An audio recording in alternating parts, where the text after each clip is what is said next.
Hey everybody, it's Nolan, and these are my top 10 games of 2020.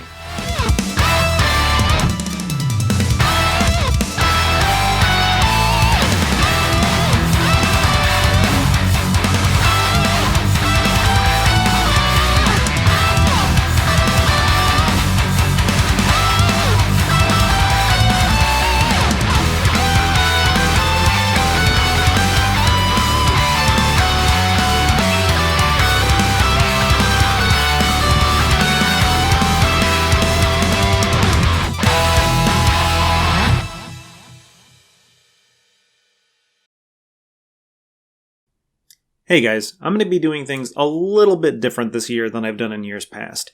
I was having trouble putting my top 10 games in order, determining what was number 1 versus number 10. I really like all of these games, and I didn't want to feel like I was putting preference over one versus another. So what I decided to do was get a bingo cage, with all the balls in it. I picked out 10 random numbers. I assigned them to the games in no particular order. I put all those balls back in, roll them, pick out a number. That's the first one I'm going to talk about. So as you can see here, these are my top 10 games, and as I show the ball I pick, I'm going to reveal the game. So let's get started. Let's spin this cage, and let's see the first number that comes up, which is number 6. So that means the first game we're going to talk about is Hades. I think it's pretty safe to say, if you've listened to any of our podcasts in 2020, you've heard of Hades. So, if you want to know more, just go watch Brad's video.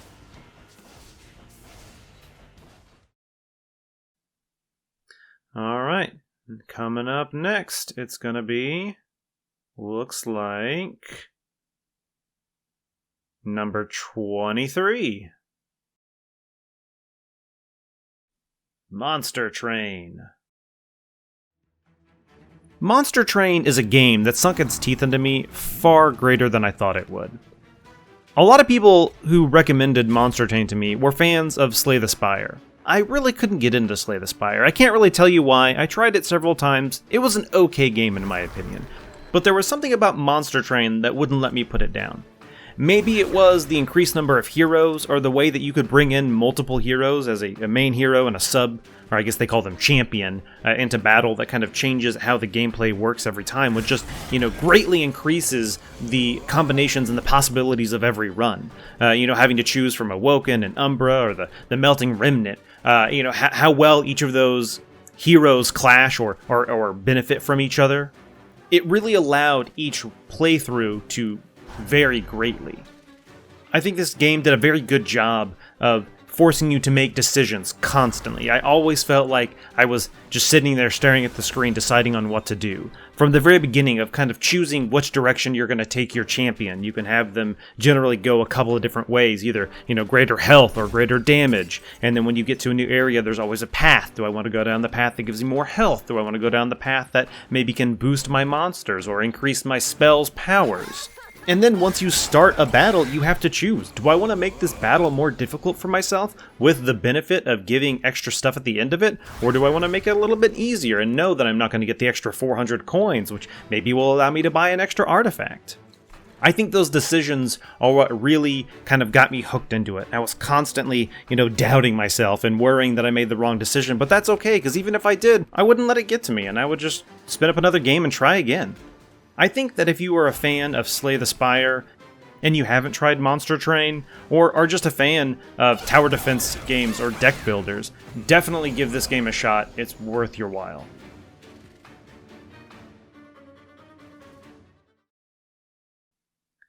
Alright, here we go again.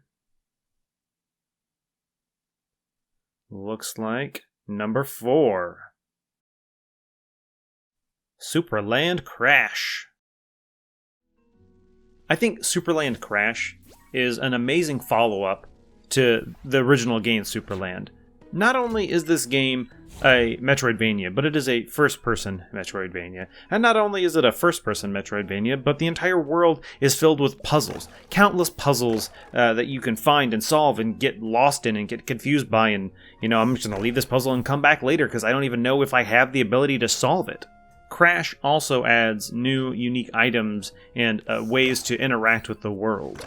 You know, I thought that being someone who had completed the original Superland, I would very easily be able to step into this game and, you know, solve every puzzle, you know, without even having to think about it. But that's not the case at all. There was so many puzzles where I got stuck on and confused by and just kind of stared at them for a while and, you know, kind of bounced back, well, should I do it this way? And trying to, you know, solve it in some unique, crazy way when honestly my brain just, you know, didn't see the solution that was sitting right in front of me the whole time.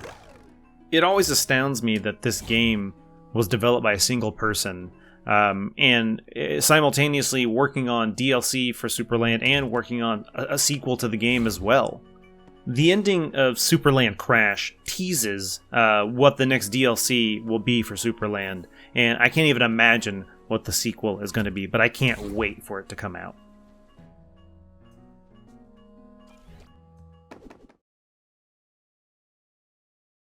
Next up we have number 69. Nice.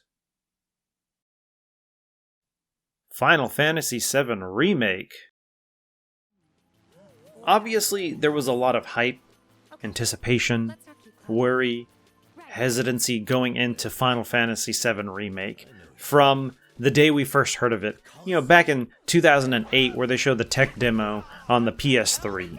The assumption was always when a remake came out, it would be the full game. And then we heard it was just going to be Midgar, and everyone was so confused. How could they take, you know, this fully fleshed out RPG and take this tiny section from the original game and make it a full standalone experience?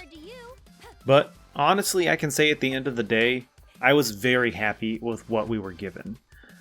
It takes a lot of aspects from the original game that were just kind of, you know, a single line of dialogue or, you know, very small characters like Wedge and Biggs and Jesse and fleshes them out in an interesting way. It doesn't feel like they were just given a few extra lines here or there. It really does feel like their characters were made more real and I actually cared about them now.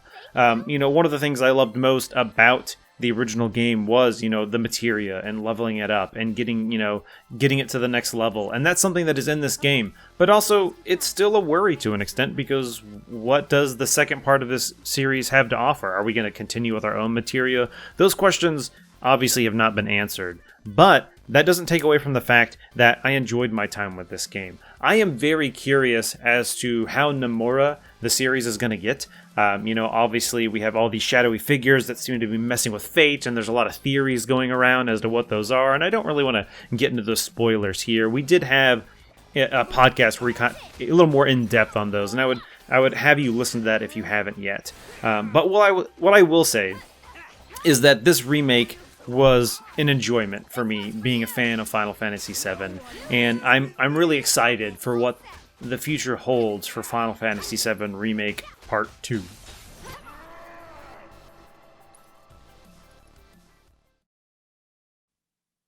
Next up,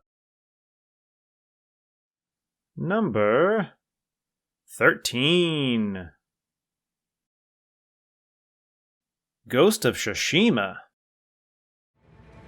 If you showed me every game that Sucker Punch worked on leading up to Ghost of Tsushima, and then told me that they were going to make a period samurai game, and it was going to be amazing, I would have said, you're crazy. You're a crazy person.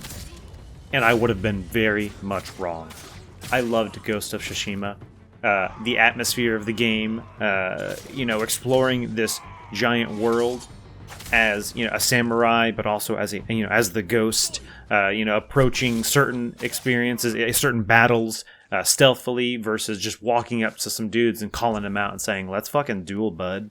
The duels in this game are so good. Those, you know, set-piece duels on the waterfront, in the fields, in a forest. It felt like, you know, a 50s samurai movie. And I know that's what they were going for, and they nailed it right on the head. Not often in a game do I find myself just kind of taking in the scenery and the atmosphere, and I don't play with photo mode much, but I did a little bit in this game just because I thought it was so beautiful. One of my kind of complaints about where the industry is going is the fetch questy type stuff, and while there is some of that in this game, I think they do it so well.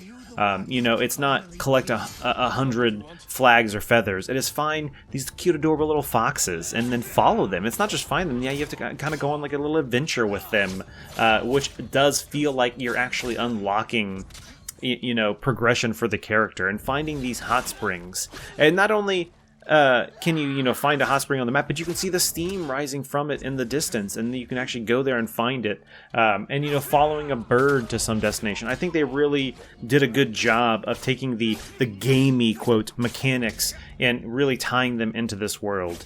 Not to mention the story. Jin Sakai is a great character. His interactions, the other characters in this world, and his relationships are just phenomenal. This game just makes me wish I could sit on a mountaintop in a hot spring and just contemplate life.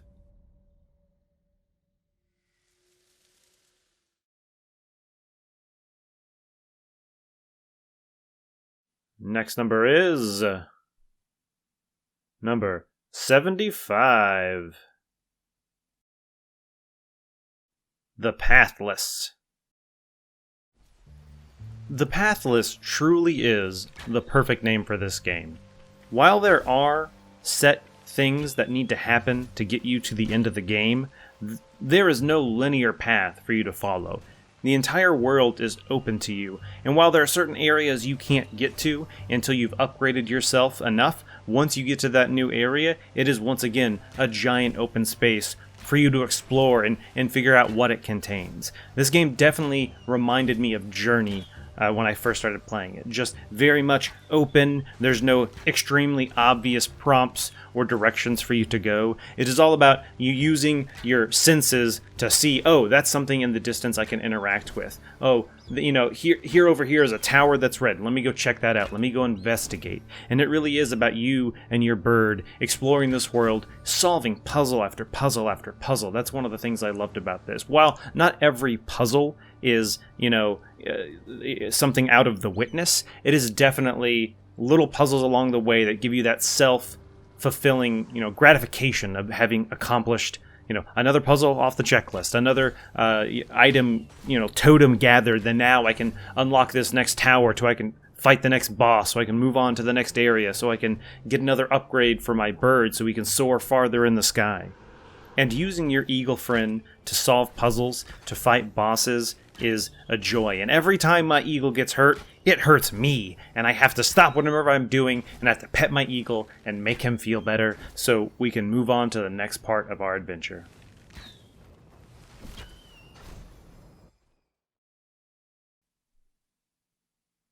Number 34. Half-Life Alyx.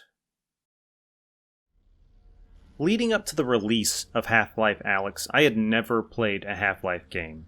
So I sat down, and I watched a video recap of Half-Life 1, because I was not about to play that old game. But I did play Half-Life 2, Episodes 1 and 2, and I am so glad I did. Those games are fantastic. Leading right into Half-Life Alyx, probably one of my favorite VR games I have ever played. Valve always seems to do something where they take what is the current standard for some industry, a first-person shooter, exploration, whatever, and they just take it to a next level. And I have never played a VR game quite like Half-Life Alyx. They just nail the feeling of being in that world, from picking up a marker and writing on a window to just the flicking mechanic. And we talked about this if you watched our award show. It is so satisfying just pointing at something, flicking your wrist, catching it in midair, going right back into combat or right back into kind of trying to solve a puzzle. In a time where I was trying to branch out and play more VR games, and usually not one to get motion sickness, a lot of the games I've been playing recently were kind of giving me that, especially, first-person games where you have free movement.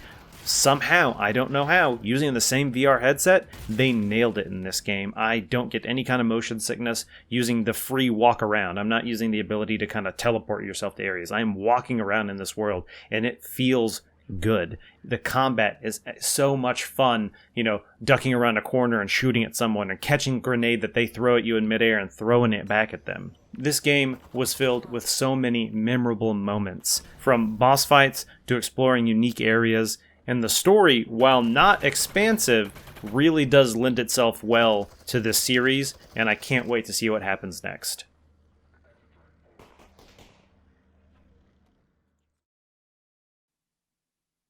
Up next we have number 20. The Last of Us Part 2. Anyone who knows me knows what a big fan of The Last of Us I am. Played it countless times when it first came out on the PS3, including hundreds of hours of factions, and then the same when it got re-released and remastered on the PS4. Played through it again multiple times, played so much factions. So the hype for me in The Last of Us 2 was real. Thankfully, I avoided all of the spoilers that were floating around, all the controversy that was going into the game. I avoided all of that. I am so glad I did, because I went into this game with a clean slate. I was worried at how worried other people were, though. I did know that there was a lot of, people who were upset about this game and mad at Neil Druckmann for what he had done and stuff like that. But I didn't let that get to me. I wanted to experience the game for myself. And from the first few minutes of that game, I kind of thought I knew where this game was going. And I thought I knew what people were going to be so upset by. And I was right. Exactly what I thought was going to happen, happened. And, I turned to Bernadette and I was like, this game, I know what they're going to try to do. I'm already predicting what they're going to do at the end of it. And they're not going to convince me. And you know what?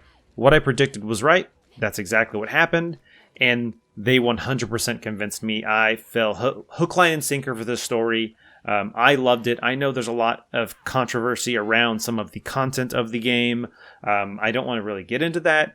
At the end of the day, this full experience knocked it out of the park. I understand some hesitancy from people to give this, the best story of the year and, Hades was better. That's fine. I'm not going to say that this is the best game ever made. I just really think if you were a fan of The Last of Us, the places that this game takes the character development and kind of the mentality of who is the hero and who is the bad guy and what's going on in a post-apocalyptic world really fits well. I think there was a lot of unique experiences, conversations between Joel and Ellie, and, getting to flesh out the characters and the world more. I think they nailed this game. I found myself thoroughly enjoying it, but the game does lack one thing, and that's where's my factions too, guys? Come on. Are you wearing my backpack? Alright, only 2 more left. Next up is gonna be number 9. Yakuza Like a Dragon. Personally, I can't claim to be the biggest Yakuza fan out there. I'm not even close. I didn't really get into the Yakuza series until Yakuza 0 came out, and the uniqueness of that game was what really sold me on it. But honestly, one of the problems I've always had with the Yakuza series is the brawling aspect of it. There's always been so many different moves and styles and switching on the fly, and that's just never really been my cup of tea. Yakuza Like a Dragon really fixes that with its unique RPG-style combat.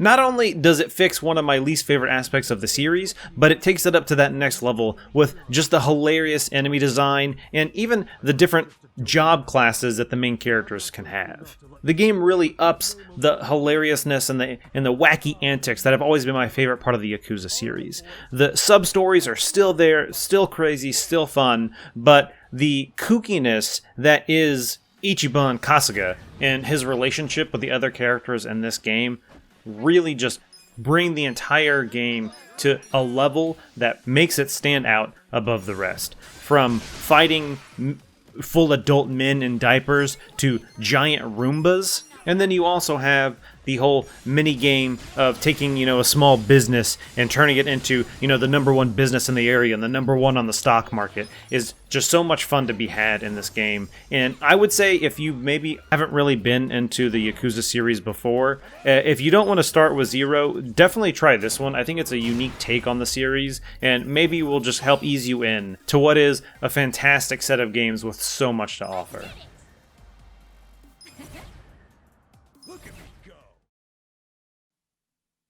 Alright, and finally,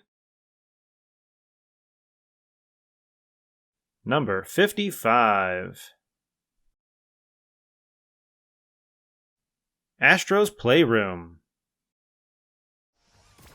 Thankfully, I was one of the lucky few that was able to pick up a PlayStation 5 when the console released. And included with that console was Astro's Playroom. The PS4 launched with a similar Astro title that was really just meant to show off the system, and that's all this game is supposed to do. It's really just showing you what the PS5 is capable of. And they do a fantastic job of letting you know what's in store for us this console generation.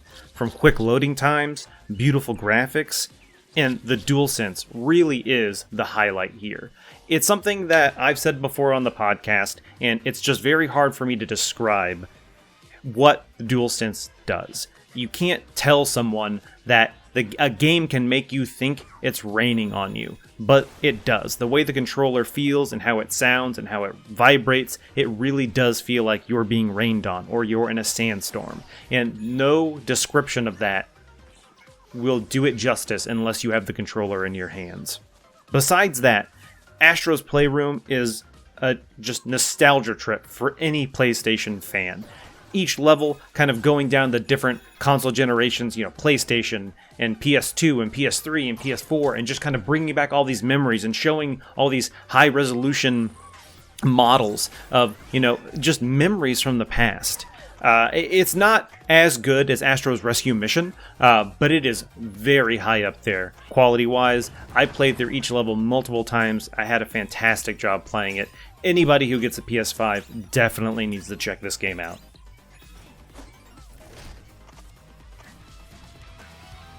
Well, there it is, y'all. Those were my top 10 favorite games of 2020. I will reiterate, there is no order to these games. I loved them all. They're great. I would highly recommend you try any of them. 2021 already has so much potential, and I can't wait to play some more fantastic games.